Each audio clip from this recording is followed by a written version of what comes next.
तेरी बुलंदी के सितारों को तोड़कर ए आसमां, जरा देखना एक दिन इन्हें अपने कंधों पर सजा लेंगे।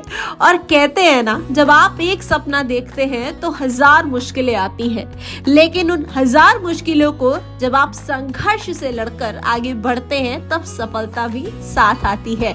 और कुछ ऐसी ही आज की सफलता की प्रेरणादायक कहानी है हमारी स्टूडेंट आदिति की, जिसने हाल ही में एनडीए के 153rd कोर्स के लिए अपना रिकमेंडेशन प्राप्त किया है। आपको बता दूं, नेशनल डिफेंस एकेडमी में 35 गर्ल वैकेंसीज के लिए सेंचुरियन डिफेंस एकेडमी ने 8+ रिकमेंडेशंस रेंडर किए हैं, जिसमें से 5 स्टूडेंट्स हमारे रिटन प्लस एसएसबी बैच के हैं।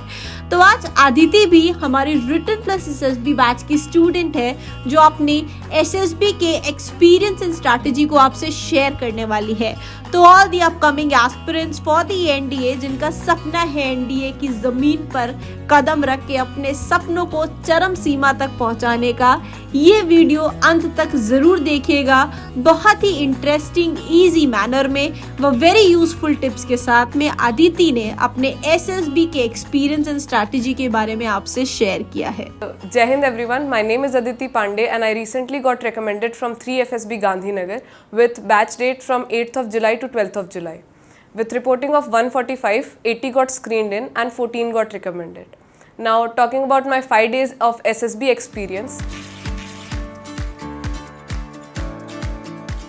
सबसे पहले तो हम 145 लोगों ने रिपोर्ट किया AFSB Gandhinagar. Now since I am previously conference out from 1 AFSB Dehradun, तो I got many of my friends and batchmates from Dehradun itself.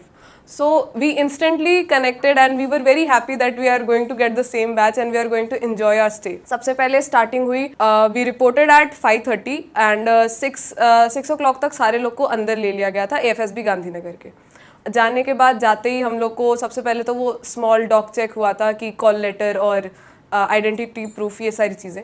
उसके बाद हम लोग को ब्रेकफास्ट के लिए बुलाया गया और ब्रेकफास्ट के तुरंत बाद हम लोगों की स्क्रीन इन प्रोसेस जो फेज़ 1 है वो चालू हुई, जिसके अंदर सबसे पहले OIR टेस्टिंग हुई। OIR वॉज मीडियोकर रेंज, बहुत ज़्यादा हार्ड भी नहीं था, बहुत ज़्यादा ईजी भी नहीं था। नॉर्मली 100 क्वेश्चन 50 के 2 सेट्स थे और we were given 27 minutes each for both the test. और OIR होने के बाद we were headed for the PPDT sessions, जिसके अंदर हमारे ग्रुप्स को डिवाइड किया गया। टोटल ऑफ 10 ग्रुप्स बने थे, 10 ईच, जिसके अंदर हमारा लास्ट ग्रुप था for the screen in process. उसके अंदर जो पिक्चर हम लोग को PPDT के लिए दिखाई गई थी वो एक क्लियर पिक्चर थी, जिसके अंदर एक लड़का था, उसके हाथ में एक छोटा सा बच्चा भी था और there was a old man also.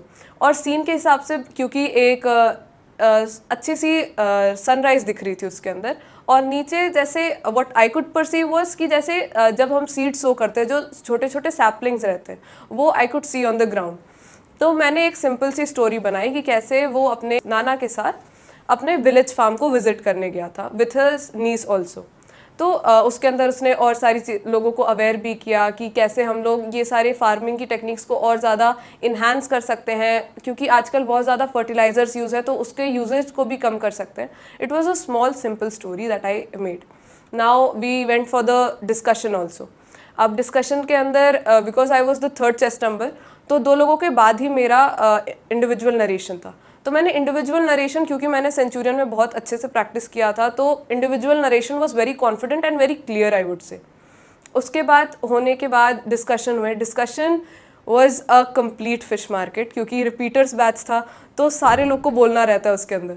तो विद इन 5 सेकेंड्स हमारे एसेसर्स ने बोला okay now we'll divide the group into 2 parts.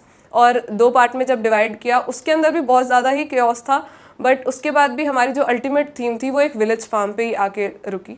तो किसी और ने, एक लड़की ने चेस्ट नंबर 80 उसने दी थी हमारी कॉमन ग्रुप स्टोरी, जो कि एक विलेज फार्म रिलेटेड ही थी। Now after the screen in face test जो रिजल्ट्स थे वो अनाउंस हुए and I luckily got screened in, क्योंकि अच्छा से स्टोरी लाइन भी अच्छी थी और इंडिविजुअल नरेशन और GD में भी अच्छा पार्ट था। Now talking about the other processes, क्योंकि AFSB में ये चीज़ होती है कि we have the psych test on the very first day itself.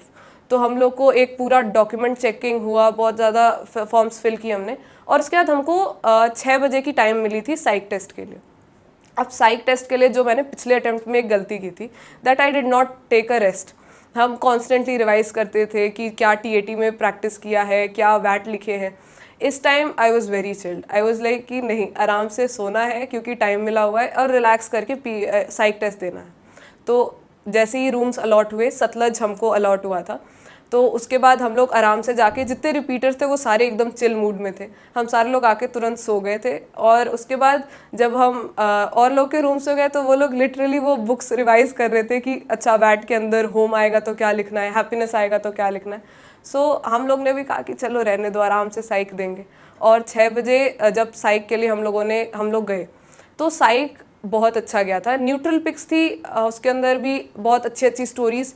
Eight the end of story I realise कि मेरी एकदम जो मैंने PIQ में, जो मैंने कॉलेजेस में, जो मैंने स्कूल्स में एक्चुअल में किया है, मेरी स्टोरीज़ के अंदर, मैक्सिमम स्टोरीज़ के अंदर मैंने मेरे एक्सपीरियंसेस ही लिखे हैं जो एक्चुअल लाइफ में मैंने शायद किए हैं कहीं ना कहीं। उसके बाद ये करने के बाद हमारा वैट हुआ। वैट के लिए रेगुलर, आई थिंक वैट के लिए एक चीज़ ज़रूरी होती है कि आप प्रैक्टिस करते रहें, तो वैट अच्छे से हो गया था। SRTs के अंदर I could attempt only 35, but then quality हमने अच्छी रखी थी, अच्छी खासा ने एक्सप्लेन किया था अपने पूरे वो जो भी रिएक्शंस थे। उसके बाद SD, क्योंकि SD पहले से प्रिपेयर करके गए थे तो SD अच्छे से लिख दी, क्योंकि टाइम की शॉर्टेज रहती है तो टाइम मैनेजमेंट उसके अंदर करना पड़ता है। अब साइक टेस्ट के बाद वी वर वेरी रिलैक्स्ड, क्योंकि मेरा इससे पहले मैंने साइक टेस्ट दिया था तो it did not went that well, लेकिन ये वाले साइक टेस्ट में आई was very happy and very confident, I would say. उसके बाद Day 2 Day 3 हम लोग का GTO था, तो रात में एक तो प्रॉपर डिस्कशन हुआ, सारे लोग ने अच्छे से इंट्रोड्यूस किया ग्रुप में एक दूसरे के बारे में जाना। और क्योंकि हम लोग पहले से देहरादून में मिले हुए थे तो हम लोग हंसी मजाक के साथ कि नहीं यार इस बार तो अच्छे से करना है, ये सब चल रहा था। और नेक्स्ट डे GTO में पहले GD हुई, उसके बाद GP हुई, उसके बाद PGT, HGT और लेक्चरेट। अब सारे स्ट्रक्चर्स क्योंकि इधर से अच्छे से प्रैक्टिस करके गए थे तो वो उसके अंदर ज़्यादा प्रॉब्लम नहीं आई।